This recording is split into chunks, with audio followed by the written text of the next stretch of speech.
Бисмиллахир-рахманир-рахим. Урматтуу туугандар, кадырлуу мекендештер, адаттагыдай Куран алифбе сабагын баштамакчыбыз. Бүгүн биз иншаллах, Аллах буйрса, 3-чү сабакты өтөбүз. Бул 3-чү сабакта биз ро тыбышынын, мындан мурдагы 2-чи сабактагы ро тыбышынын шериги зай тыбыш менен таанышмакчыбыз. Анда эмесе экранга көңүл бурабыз. Эң алгач бул тыбышты кандайча чыгат? Мына ушул сүрөттү көрүп, кыскача таанышып өтсөк, өзүңүздөр көрүп турганыңыздардай, зай тыбышы айтылышта аталышы з деп айтылбайт. Араб тилинде муну зай деп атайбыз. Ал эми окуганда за, зи, зу деп з болуп окула берет. Өзүңүздөр көрүп турганыңыздардай, тил жаткан абалда з деп алдынагы астыңкы тиштердин иш жагына тийген жерден чыгат. Мына ошонткенде зай тыбышы болот. Эми салыштырып келгенде бул зай тыбышы кыргыз тилинде з тыбышындай эле экөө окшош болгондугу үчүн бул тыбышты чыгарууда эч кандай маселе жок. Болгону бүгүнкү сабагыбызда биз Аллах буйрса ушул зай тыбышын сөздөр менен тамгалар менен кошулганда кандай окулат жана аракет менен келгенде кандай окулат, мына ошол тууралуу Аллах буйрса кеңири таанышып өтөбүз. Эң алгач ушул зай тыбышын аракеттер менен келген абалы. Бул көрүп турганыңыздардай зай тыбышы ро окшош болгону үстүнө чекити бар. Анын үстүндө кыйгачынан сызык, муну эң экинчи сабакта өткөнбүз, фатха деп атайбыз. Ошону экөөнү чогултканда за болот. За. Экинчиси бул деле зай тыбышы астында касра аракети менен келген. И аракети менен келген, экөөнү кошкондо зи болот. Ал эми үчүнчүсү үстүндө зай тыбышынын үстүндө домма аракети. Домма деген у деп окулат эле. Эми экөөнү кошкондо бул зу болуп окулду. Демек, жалпысынан за, зи, зу деп окулду. За, зи, зу. Эми зай тыбышынын сүкүн менен келген абалдарын жана сөз менен тамгалар менен кошулуп келген кандайча окулат, мына ошол тууралуу кийинки сөздөр менен машыгабыз. Мына биринчи тамгага карайбыз.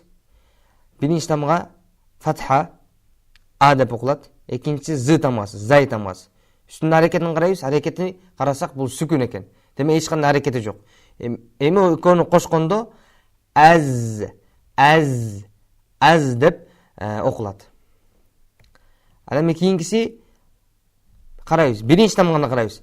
Алгач Куран окууну тез, туура окууну кааласак, анда башында биз мына ошол Куран алифбе сабагын окуп жаткан учурда өзгөчө шашпайстан ар бир тамгага өзгөчө көңүл буруп, андан дагы анын аракетине өзгөчө маани бериш керекпиз. Мына ошондо гана биз Куран Керим окуп атканда тез дагы, шаар дагы, туура да окуй алганга бир чоң бир жардам болот. Ошол баштапкы учурда шашпастан ар бир тамганын өзүн жана аракетин карап көңүл буруп окуйбуз. Мына биринчи тамга бул касра аракети, и, экинчиси з, зай тамгасы. Үстүндө сүкүн аракет. Экөөнү кошкондо из деп окулат. Үчүнчүсү ушун эле домма менен келген учуру, сүрөтү. Биринчиси домма аракети, муну у деп окусак, экинчиси зай тамгасы сүкүн менен келгени. Экөөнү кошкондо уз болду.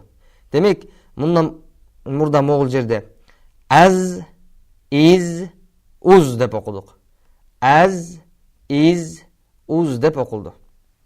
Андан кийинкиси эми зай тамгасы ро тамгасы менен келген учуру. Бул жерде азастан тамгалары бири-бирин кошуп бизге машыктырып жатат. Биринчи зай тамгасы, үстүнүн карайбыз аракети фатха а. Демек, за деп окулат. Эми кийинкиси ро тамгасы. Аракетин карасак сүкүн экен, эч бир аракет жок. Демек, экөөнү кошкондо зар деп окулду. Андан кийинкиси ушул эле карама каршысы шериги.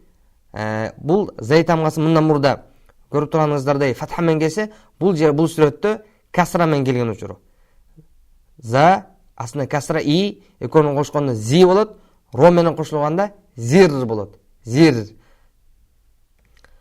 Үчүнчүсү зай тамгасы домма менен келди, ошондо зу болду, ро сүкүндү экөөнү кошкондо зур болду.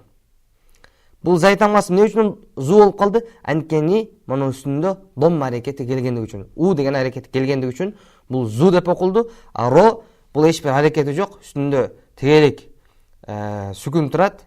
Демек, зур болуп калат. Ошондо мына экранды карасаңыздар, зар, зир, зур, аз, из, уз деп окулду. Өтө жеңил. Эми үчүнчүсү, бул жерде фатха өзүнчө, зай тамгасы жана ро тамгасы ушул өтүлгөн, буга чейинки биринчи сабакта өтүлгөн эле тамгалар бири-бирине кошуп, ошол сөздөрдү берип бизге маштырып жатат. Биринчиси а фатха аракети, экинчи зай тамгасы, аракетин карасак сүкүн экен. Демек, эч бир аракет жок. Экөөнү кошобуз аз. Эми үчүнчү тамганы кошобуз. Үчүнчү тамганы карасак ро тамгасы, аракети домма, экөөнү кошкондо ру деп окулду. Демек, жалпы эми үчөөнү кошуп көрөбүз. Az, ru деп окулду. Андан кийинкиси, биринчиси бул касра, и деп окулат, и. Экинчиси зай тамгасы кайра эле сүкүндү, экөөнү кошкондо из болду. Ал эми үчүнчүсү ро тамгасы кайра эле домма менен келген, ру деп окулат. Демек, үчөөнү кошкондо из ру деп окулду. Ал эми үчүнчүсү, биринчиси домма аракети, у деп окулат. Экинчиси кайра эле зай сүкүн менен уз деп окулду. Үчүнчүсү ро тамгасы домма менен келди. Не деп окулат эле? Албетте ру деп окулат эле. Эми үчөөнү кошуп окуп көрөбүз. Уз, ру. Мына ушундайча окулат. Акыркы сөзүбүз, бул сүрөттө буга чейинки мына уз, ру сөзүнө окшош эле болгону ро менен зай тамганын орду алмашып калды. Ошондо кайра эле биринчи тамганы карайбыз. Домма аракети у деп окулат, бул өзү жалгыз. Экинчи ро тамгасы сүкүн менен келди. Ошондо ур деп окудук. Үчүнчүсү зай тамгасы домма менен келди. Домма менен келген учурда зу деп окулат эле. Эми мына ушул үч тамганы кошуп окуп көрөбүз. Ур, зу деп окулду.